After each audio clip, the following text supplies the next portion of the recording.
Donc on a le plaisir de recevoir Manuel Borja Villel, qui est historien de l'art, qui a étudié d'abord à l'Université de Valence, puis à Yale aux États-Unis. Manuel a dirigé parmi les plus grandes institutions en Espagne. Il a été de 1990 à 1998 le premier directeur de la Fondation Tapies de Barcelone. Entre 1998 et 2007, le directeur du MACBA, toujours à Barcelone, et à partir de 2008, le directeur du Reina Sofia, où dès le départ, dès votre arrivée, vous opérez une relecture de la collection du Reina Sofia. Vous avez par ailleurs été membre du comité de la Documenta en 2007 et président du jury de la 52e Biennale de Venise. Une des singularités, me semble-t-il, de votre pratique, c'est que vous revisitez la collection du Reina Sofia à partir du contexte espagnol. On aura l'occasion d'y revenir pour notre discussion, à partir d'une notion qui vous est chère et que vous allez développer, me semble-t-il, celle du musée situé, référence à Donna Haraway, qui normalement devait être la conférence inaugurale, mais nous avons eu voilà, quelques changements de programme. Et donc, voilà, votre approche, je dirais, à la fois curatoriale et en tant que directeur d'institution, et je dirais dans un rapport entre le local et le global, entre le micro et le macro, et en tout cas d'un musée pleinement engagé dans le monde. Et il me semble qu'une voilà, des questions que vous posez dans votre pratique est celle de que peut nous dire l'art sur le monde d'aujourd'hui et comment l'histoire et le passé peut nous aider à décrypter le moment présent.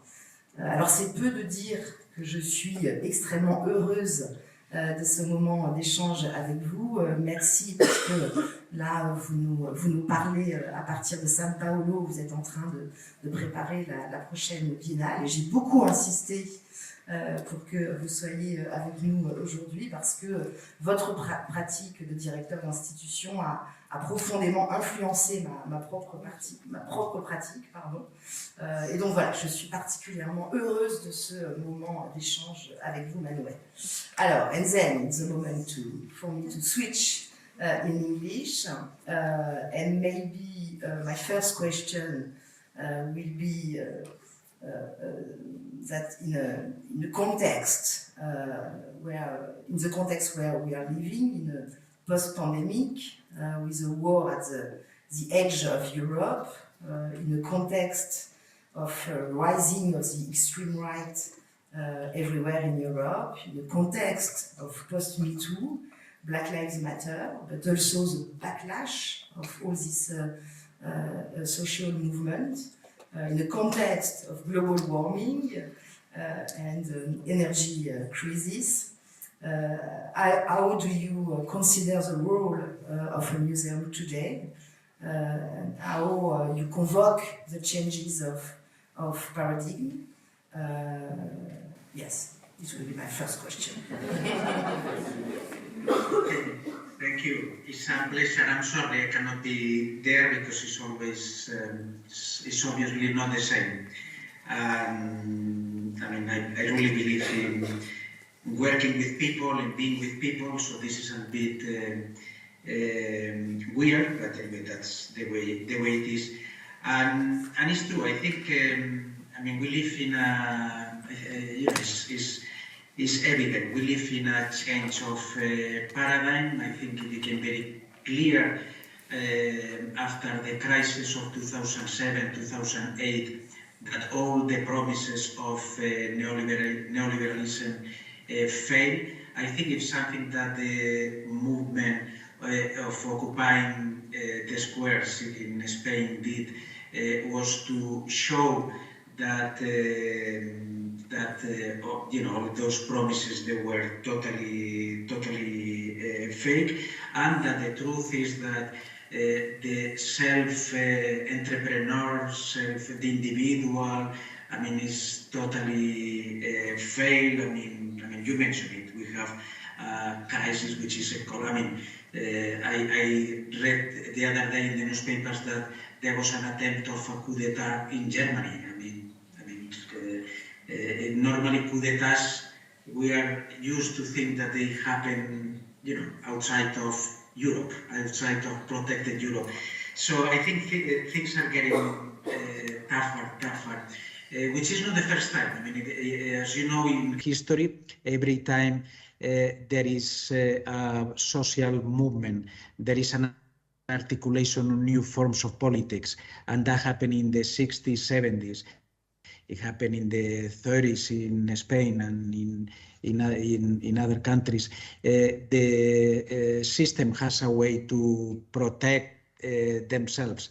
And in this case, neoliberalism had all the weapons, because basically what they have done is to try to make us believe that the state is totally unnecessary, that the state, that everything could be privatized, that the state, it was only necessary for defense and for police. So actually they had, in a way, the weapons. And the result is that we see more and more a polarization, and it is everywhere. Is no escape from it, where ultra-right-wing movements with everything they imply, which is xenophobic, homophobic, anti-feminism, anti-everything, fake news, etc., they are growing everywhere. Even in Europe, in many countries. Now we have in Spain a social democratic government with group, with the left of the socialists, with Podemos, etc., also in the government. But actually, that could change overnight, because the difference between them and the right wing and ultra right wing is very, very thin.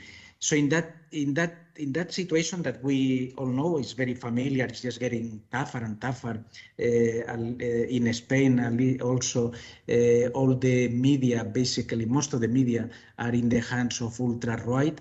The ultra-right, they are very, they clearly are in cultural wars. They are organized internationally. And in a way, I think culture, museums, we are in a very fragile situation. On the one, and I think there is a repression going on, and I think it's a repression that has two forms.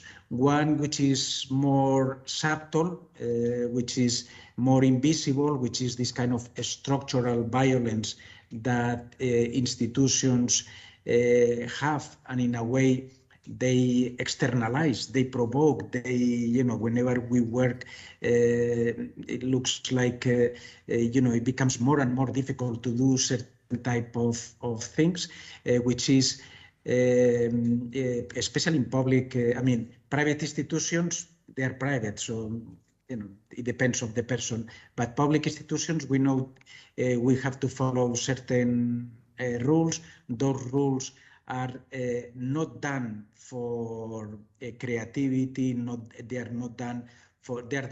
In a way, with museums, is happening in Europe, like with security. There is a Frontex of the museums. The same way that security has been externalized, the tendency is that things are externalized. And when they are not externalized, and this is happening in Spain, but is European, I assume, is now all the people that we work in museums, especially directors,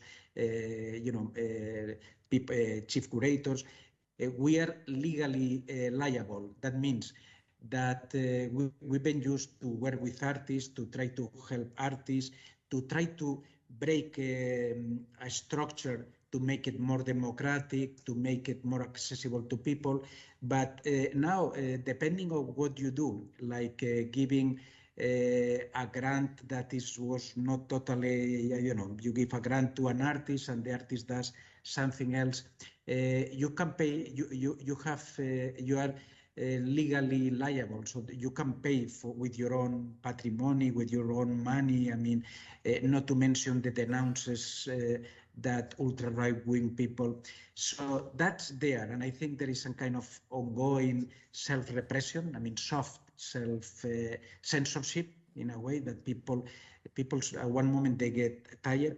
And on the other hand, we have also an ongoing, and which is tougher, repression, which have to do against certain things that for us, I think should be very, very important. First, self-criticism in a way, and self-criticism implies obviously not only criticize what we are doing, but also criticize our institutions, criticize the histories, the whole histories we receive, and that, of course, with ultra-right-wing people, it becomes more difficult. That's one. Second, to break with the notion of time and to realize that colonization is being there for a long time and that is mutating once and again, and basically is based in extractivism, is based in all those things that we know. To understand that knowledge is common and that therefore the idea of private property or the idea of property in which all the Western museums are based makes no sense at all, and therefore we should really considering restitution and many, we can talk about that. Then the idea of hospitality, which is linked to that. So all those ideas are under question by ultra-right wing movements. So I think it becomes very, very important that we are conscious of that and that we defend the idea of public service, that we get together and that we try to make our institutions stronger. That means we cannot be alone anymore. I mean, that means that probably, I was, and Clementine was there. I think she was there. Yeah, of course she was there. And in CIMAM, and something that bothered me a little bit is in the Conference of International Museums is that still it was a conference of museum people, curators, but we need lawyers. We need to work with social movements. I mean, we cannot be alone anymore because I think the changes have to be done in many levels. Have to be done in terms of narratives, in terms of buildings, in terms of how we deal with public, but also in terms of governance. It's very clear institutions, they are not democratic anymore. Maybe they were never democratic. And we have to really make an effort, work together with other collectives to try to occupy the institutions and make them democratic. So this is kind of, we can go into specifics, kind of general idea of what I think we are, the situation we are. Something which seems to me a singularity of your practice is how you, when you arrived, you create strong links with a local context. Sometimes you use this idea of museo situado. Maybe you can explain us what does it mean for you, of course, in reference to the Naharaway. Yeah, first, the idea, of course, is that all knowledge is situated, takes place in one site. Is related with a type of knowledge, and that's something that we did. That we took very much as a basis in Reina Sofia, but also before in MACBA. And that has to do, for example, in Reina Sofia, to understand what it means to be a national museum in Spain, who made that national museum, what were the characteristics of that national museum, and who was left, who were the people that were left out.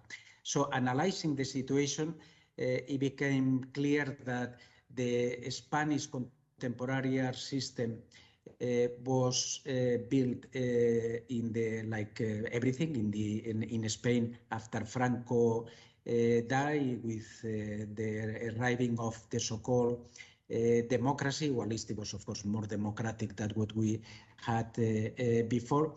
So the result is that many of the institutions we have in Spain, Reina Sofia, IBAM, Tapies, and Foundation, many other, they were created by a generation of artists that became strong during the 50s in Spain, that they were anti-Francoist.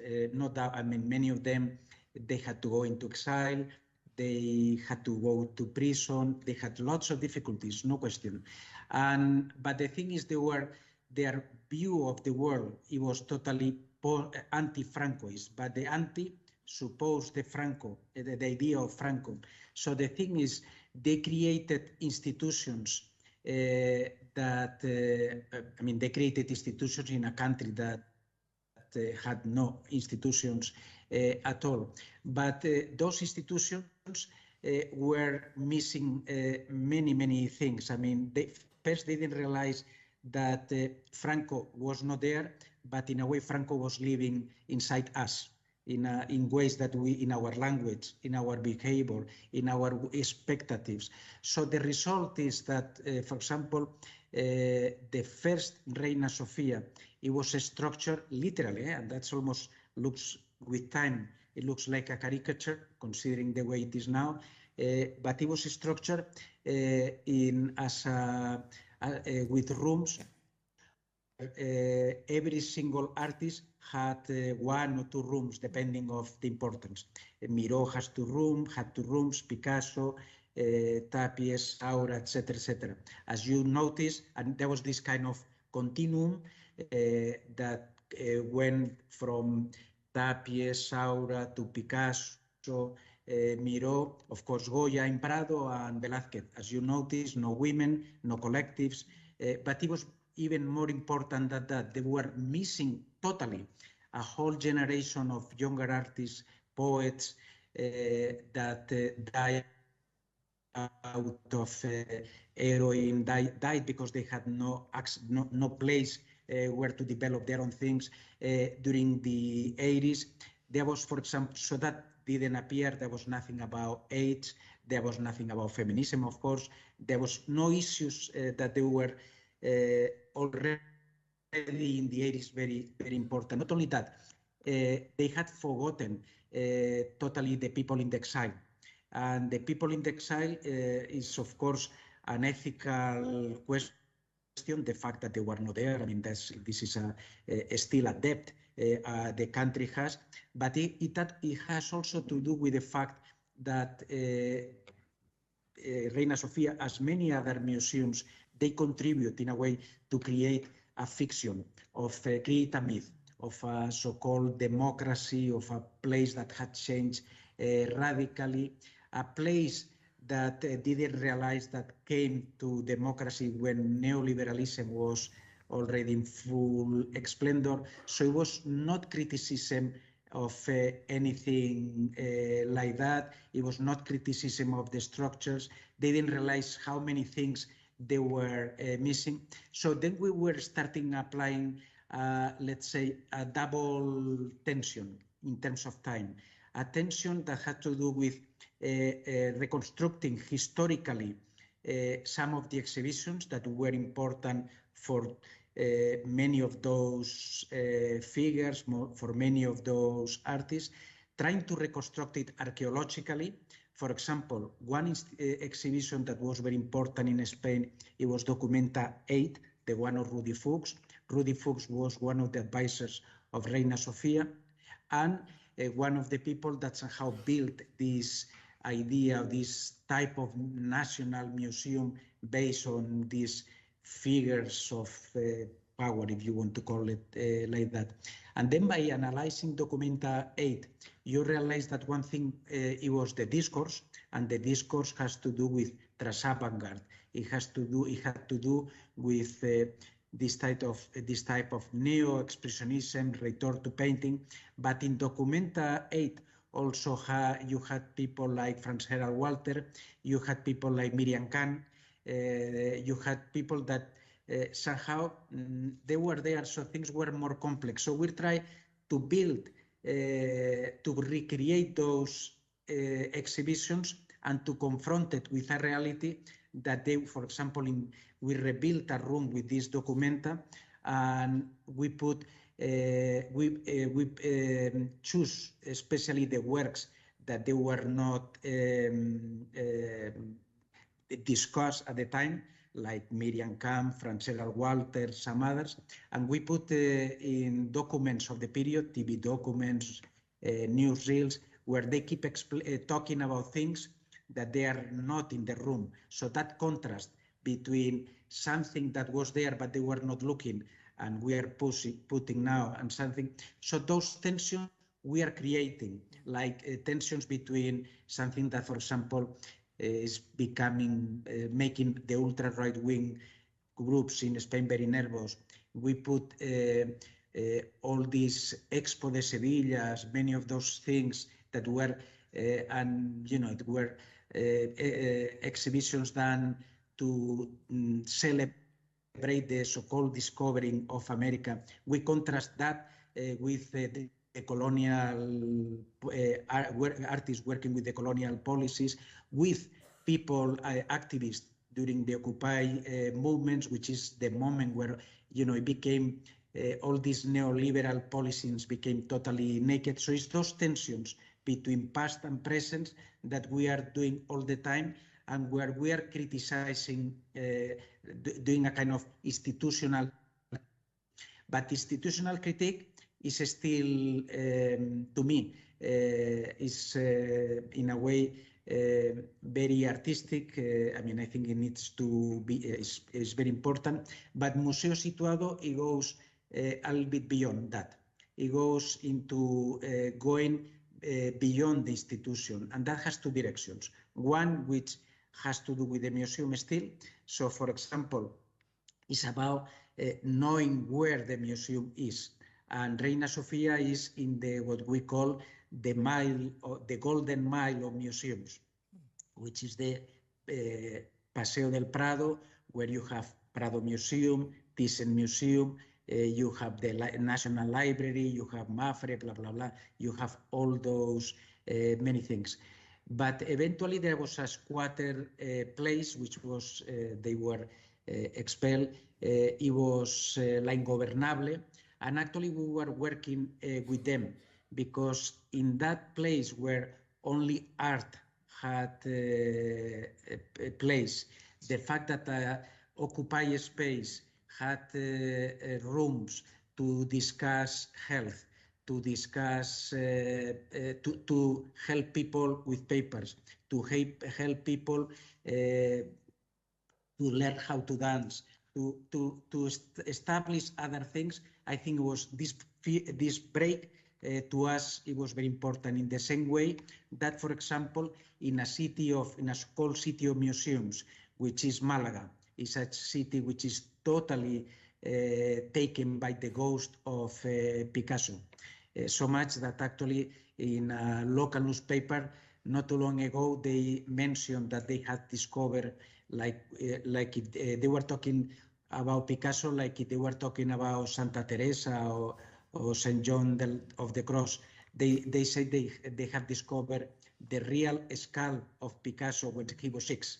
I mean, like a fetish. I mean, of course, that's impossible. But what I mean is the whole city is taken by those museums, is taken by franchises. So in that place, there is again a self-organized place, which is La Casa Invisible, and it's a disruption in that place. So for example, we did an exhibition of Picasso in Reina Sofia, and because we are a state museum, we work with the state. So we decided to do the conferences outside of Reina Sofia. So we did them there in Casa Invisible. But there we talk not only about Picasso, we talk about the ghost of Picasso, about the name of Picasso, about what it means a city devoted to tourism, where, I mean, basically nobody can live in the center anymore. So that's a way of dealing also with Museo Situado. But then again, that's not enough. So we move in a extra level, which is working with the neighborhood. And if you notice, so far we are talking about things that we are doing. That's okay, but it's like it could be a little bit patronizing, if you like. It could be too iluminista, too enlightened. So with Museo Situado, that's an association of associations of the neighborhood, Lavapiés, which is the neighborhood that literally, when the building by Nouvel was built, the Reina Sofia gives the back to them. I mean, the Reina Sofia, like all the other museums, has the front to this golden mine, to this place where all the tourists goes. The garbage is placed in the area where the museum gives to, is linked to the neighborhood. So that we are we're in the process of changing, and there is different. Their goal, the goals of these people is different. Their goal is what they say, to make holes in the museum, to humanize the museum, to break with this structural violence. So, for example, they decided that because many of these associations, they have no place to where to celebrate their own festivities. So they decided to occupy the main garden of the museum, and that's where they celebrate the Association of Pakistanis. There they celebrate their celebrations. But more than that, many of them, they cannot use, for example, the library because we're a public institution. Public institutions have rules, and again, that's something we can talk about: governance, how to change institutions, not only narratives. I mean, narratives, they're relatively easy. You just get fired or denounced. But governance is more complex. You need to change the bylaws, and that's fundamental. But what I mean is, in the case of the association Museo Situado, they wanted to use the library as a public institution. We need, it's obligatory to ask for an ID to use the library. But many of these people, they are illegal, so they cannot show the IDs, because then eventually the police could come and then they could be deported or whatever. So then we try to structure, to create, and we did actually, or they did, we just tried to help there, a collective ID. So it doesn't belong to anybody, but belongs to all of them, and with that ID they can use all the facilities. But also in terms of visibility, in terms, for example, during the pandemics, of course, we all the people that had regular jobs, we were upset, we were at home, but many of the people, especially immigrant people, they were in, they needed to be in the streets to live, because their way of living is in the streets, but they were at home. There was no support. There was the case of somebody that died of COVID because he was not able to communicate in Spanish with the health service. So in that sense, they ask us to be a loudspeaker. And National Museum being a loudspeaker for certain things creates. So this is the way we are actually working with them. So it becomes, let's say, complex. It becomes, in a way, this is the way we understand Museo Situado. It becomes a way to understand our own narratives, our own languages, where we come from, to question all that. It's a way also to question the system where we are built and to try to change it. And also it's a way to let the association to help us to break this fortress, to make holes. And so that's the structure we are following. You were talking about missing people and missing artworks and the kind of strategies you develop linked to these associations or document / archives. Maybe we can talk later about documents and archives, but I was wondering if you have had a strategy concerning new acquisition or for these missing artworks and representation in the collection. Yeah, and actually forgot something about Museo Situado. It's not only social, also what, many of them, they have organized themselves. Actually, there is a group of theater, which actually is an excellent group, that they are actually composed of people that cleans houses. And they have created this theater group where half of the things are fiction, but half are about their own experiences, and they act in our public program. So it's also about narratives. So talking about collection, okay, that's more complex, and it's complex in many levels. One, maybe I mentioned to you, or maybe I mentioned to some, so if I'm sorry if I repeat myself, but something that always shocked, I mean, I'm in a public museum, and as you know, public museums everywhere are as poor as a rat. I mean, the thing is, we have no money anymore, and I think this is a revenge. I think it's not casual. I think it could be because, you know, it's not only about us. It means that we cannot support artists. It means that we cannot support certain things. It means that we depend on collectors, which is fine. But, you know, collectors, they have their taste. I mean, they're not public. They are not supposed. So, but they are kind of wicked things when you start with those dynamics. So how we work with collection? And in a traditional way is with this little money.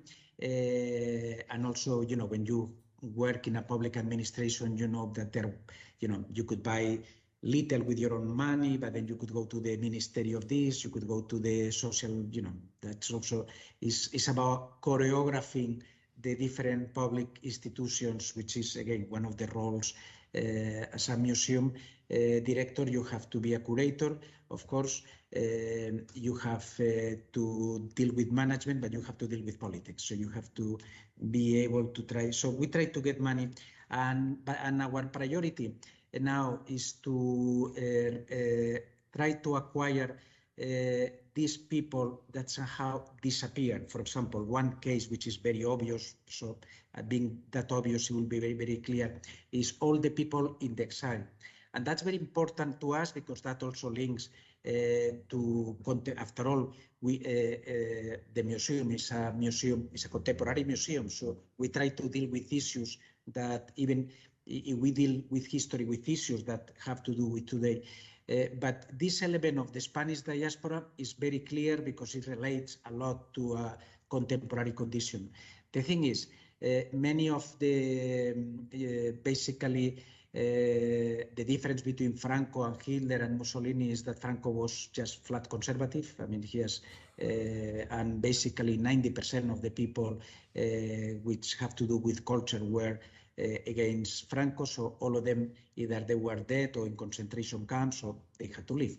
So actually during more than a decade, since 1939, when the civil war ends, until 1951, when the United States recognizes Franco, and therefore immediately Franco becomes recognized as a legal state, the real Spain actually was outside of Spain. It was a country without territory.